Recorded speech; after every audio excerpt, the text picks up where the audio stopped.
નમસ્કાર, આપ જોઈ રહ્યા છો નેશન પ્લસ ન્યૂઝ. હું છું આપની સાથે હેતલ ભગત.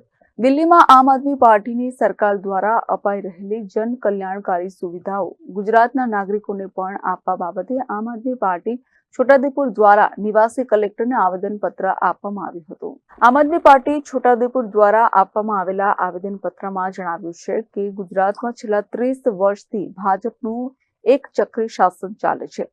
પંચાયતથી લઈને વિધાનસભાઓ સુધી ભાજપ રાજ કરે છે. આટલા લાંબા સમય દરમિયાન કોઈ પાર્ટી શાસનમાં રહે તો એ રાજ્યની મોટા ભાગની સમસ્યાઓનું નિરાકરણ થઈ જવું જોઈએ, પણ આમ છતાંય ગુજરાતમાં મોંઘવારી અને બેરોજગારીનો દર ઊંચો છે.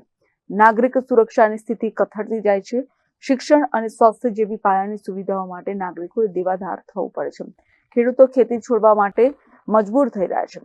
દલિતો અને આદિવાસીઓ ઉપરના અત્યાચારો વધી રહ્યા છે. આમ આદમી પાર્ટી બહુ નાની પાર્ટી છે, પણ એમ છતાંય દિલ્હીમાં છેલ્લા 10 વર્ષમાં અનેક ક્રાંતિકારી કાર્યો કર્યા છે.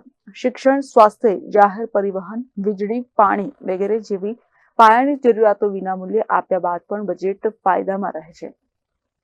પાયાની સુવિધાઓ સિવાય અન્ય અનેક સુવિધાઓ દિલ્હીના નાગરિકોને આપવામાં આવી રહી છે. હવેથી તો દરેક મહિલાને દર મહિને 2100 રૂપિયા પણ આપવામાં આવશે.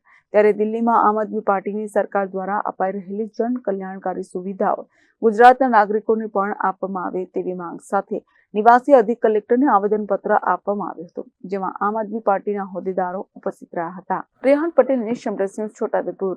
સમાચારોનો સતત અપડેટ મેળવવા માટે અમારી નેશન પ્લસ ન્યૂઝની યુટ્યુબ ચેનલને સબસ્ક્રાઇબ કરો, બેલ આઇકન દબાવો અને જોડાયેલા રહો ફેસબુક, ઇન્સ્ટાગ્રામ અને ટ્વિટર પર.